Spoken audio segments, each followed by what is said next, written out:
Hello, I'm Maine Realtor Andy Mooers. This real estate video all about Maine Shoreland zoning, the do's and don'ts. I know you're busy, let's get to it.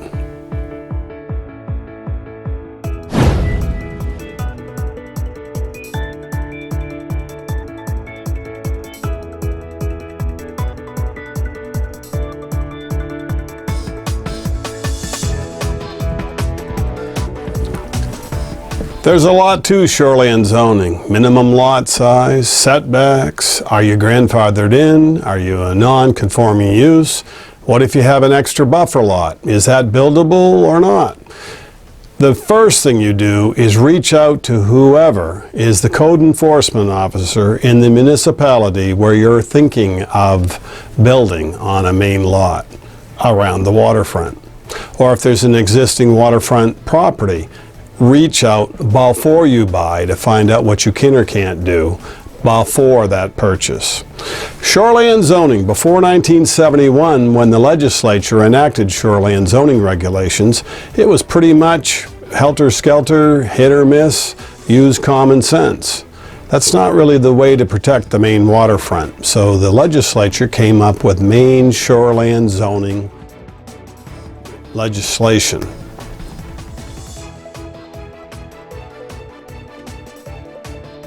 Maine Shoreland zoning, there's a lot to it, and it keeps changing.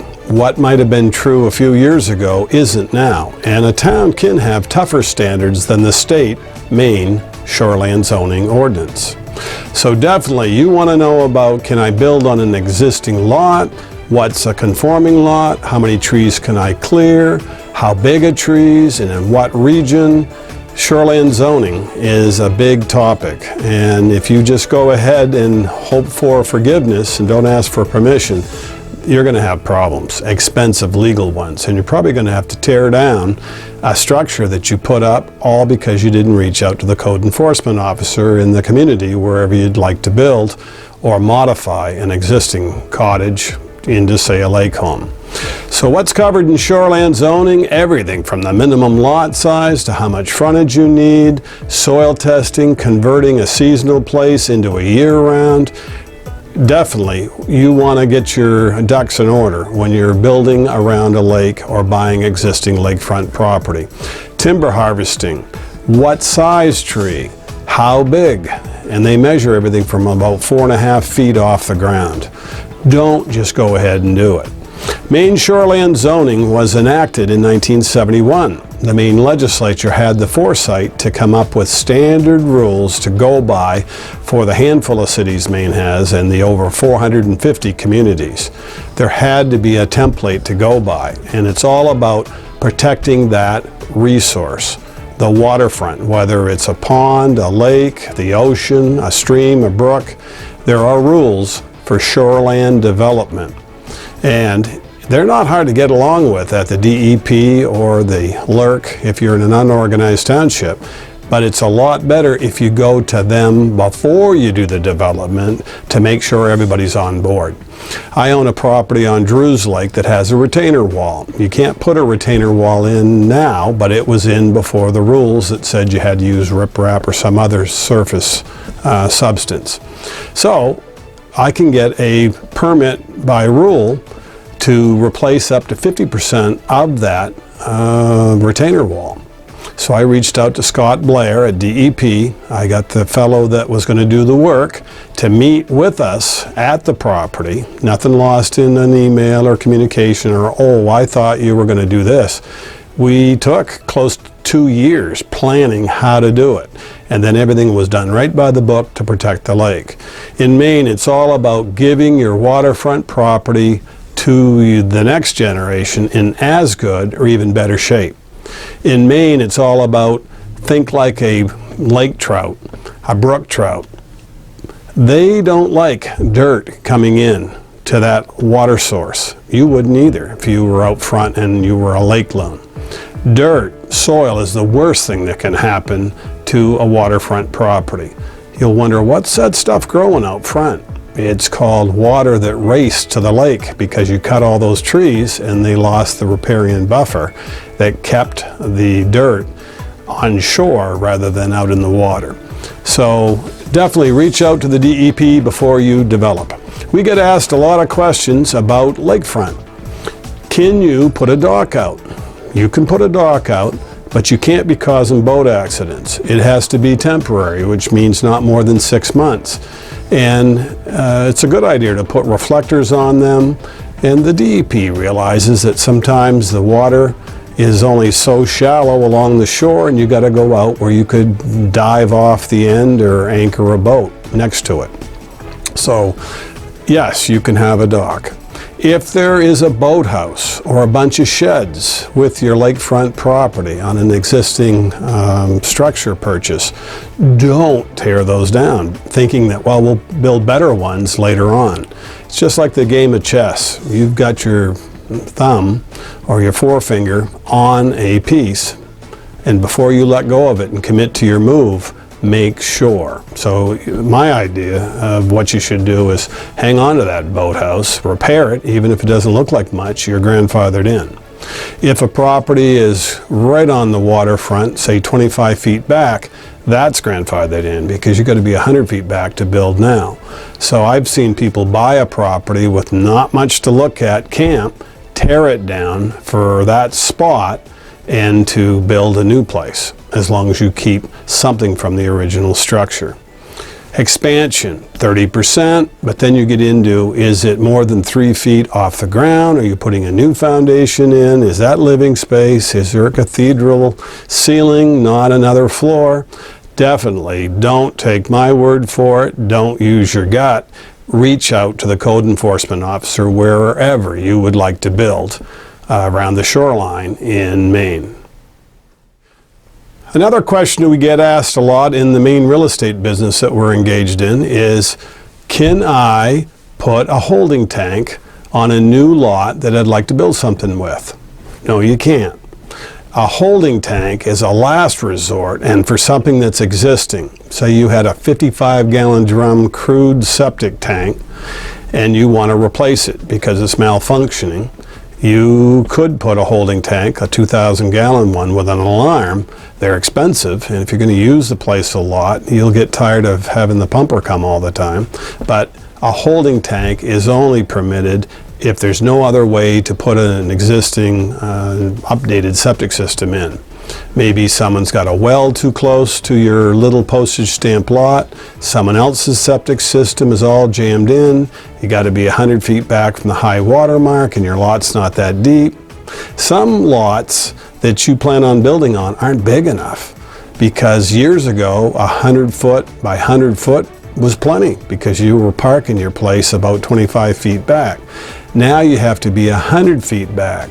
Well, how are you going to do that if your lot's only 100 feet deep? You're not. Or you're going to reach out to who owns the property on the other side of the road or behind you that's adjacent and find out, could you buy a piece of property? Maybe they have no desire selling, no matter how much you offer. Or, oh yeah, they'd sell you a piece for a duplicate organ or a king's ransom. You want to know about that before you buy the property and your dream becomes a nightmare. So shoreland zoning, can you have a septic tank replaced with a holding tank? No. You're buying a seasonal lakefront property, for example. You want to make it year-round. Just go ahead and do it? No. You have to show that the existing septic system will handle the pressures of year-round. That's a lot different than when you just use it a couple times a year. Year-round means long showers, lots of company, full-time use, and the use of that leach field that might not have been designed for 90 gallons of water per day per bedroom. That's what you have to have on these new HHE 200s, where they do a soil test and a design of your septic system. Also, when you're putting that system in, you found that yes, indeed, you can put a septic in. What's it going to cost? Where's it going to go? And is it going to involve infiltrators at $100 a piece? A pump to go up a hill? Is your backyard going to look like a dead whale? It's all about protecting the lake, so it's worth it even if you don't want that there, you've got to protect the lake resource. Not just because it affects the real estate value, it's the right thing to do to be a good steward of that lake. Again, you're supposed to give your lakefront property to your kids in as good or better shape than you got it. Erosion. When you cut trees, you could have dirt racing to the water. If you have a hilly terrain, when you put a paved driveway in, that's just going to make water race to the lake because it's an impervious surface. So we're trying to keep everything as it was in nature. You don't want to have weed and feed and a crew cut lawn that goes right down to the water, so that every time it rains, water is full of dirt that race down that hill. When you make your little 6-foot pathway on a new lot, make it meandering. Don't have it be a straight shot down to the water. And the other thing to consider is roadways that are built. That's the biggest culprit around the lake. Isn't the septic system, it's dirt and roadways and erosion. Improperly built roads that are used for year-round when they never were designed for that. That's a big problem on shoreland zoning. Other things to consider when you're buying a property in the Maine Shoreland zone, which goes back 250 feet, is how deep is this body of water anyway? What kind of fish are in it? How clean is it? Heck, bring your swimsuit when it's summer. Try out the beach rather than after you bought it find out it's like frog muck. Nothing wrong with those bottom surfaces, but it's a lot better to buy a lake that's been protected and cared for. On Drews Lake, where I live most of the year, we went to the USDA. We wrote to get grants. It's a political process, it's competitive, but if you sincerely want to protect your lake, you can get money with a 315 exploratory and then actually go after funding to put in plunge pools. What's a plunge pool?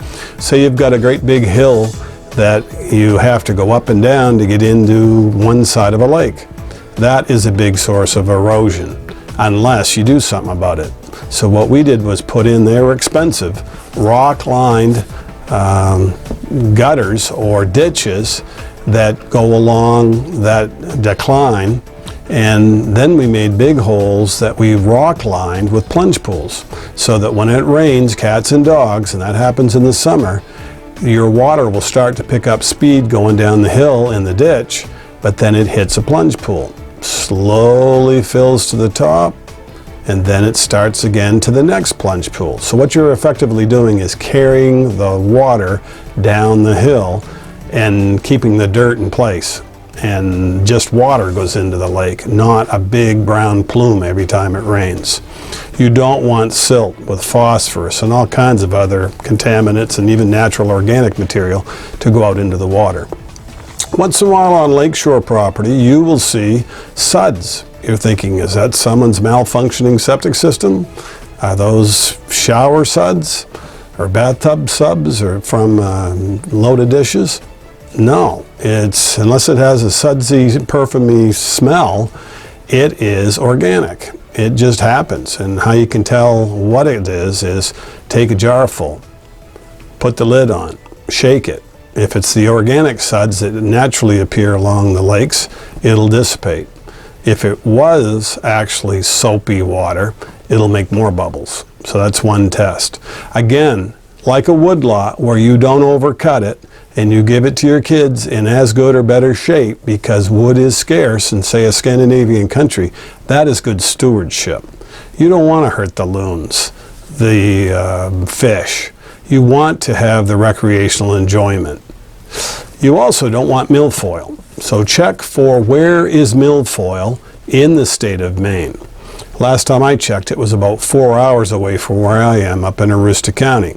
But down in Limerick and those different areas, you can find lakes that have been attacked by an invasive vegetation called milfoil.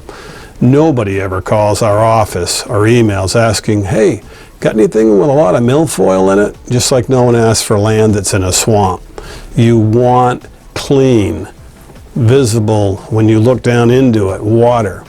A gravel bottom would be nice. You don't want milfoil. What milfoil does, and here's what it looks like, is chokes your lake. It suddenly creates less oxygen, more CO2.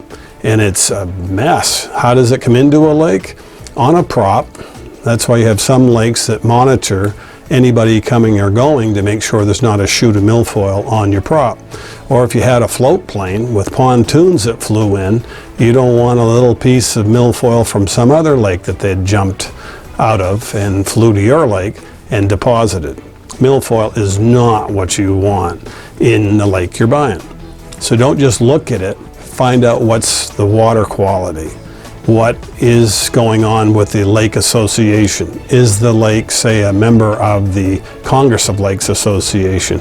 They have all kinds of workshops and they want to protect the lake, and they'll show you how. It's not one or two people doing it, it's the whole lake. How strong is the association that dictates, is this lake going to stay clean? So that if you do decide you want to sell it, you won't have problems with people not wanting to touch it, because you've got lots of problems. Someone abused this lake. Do's and don'ts around the Maine shoreline when you're on the waterfront. There's a lot, and they keep changing. And again, some towns, municipalities, or communities in Maine have tougher standards than the state. So definitely reach out to your code enforcement officer today if you're thinking about buying a property on the waterfront. Find out what today are the regulations. And also, you see a lot of new enactment of legislation. You see things proposed, but you're wondering, did that get passed or come out of committee a little different? You don't want to find out from the DEP what you should have done or should have known. It's up to you and a good real estate agent to help guide the development process. Maine waterfront, it's something to protect, something to pass on. It's something that's sacred. Thanks for watching this Maine Real Estate video. We'll see you next time on the Maine Real Estate channel. And don't forget to like the video. Subscribe to our channel if you're not already a member. If you are, thank you very much. Look down below in the Show More region. There'll be links to what you can or can't do around the waterfront. We're here to help you get the maximum enjoyment from whatever you purchase for Maine Real Estate.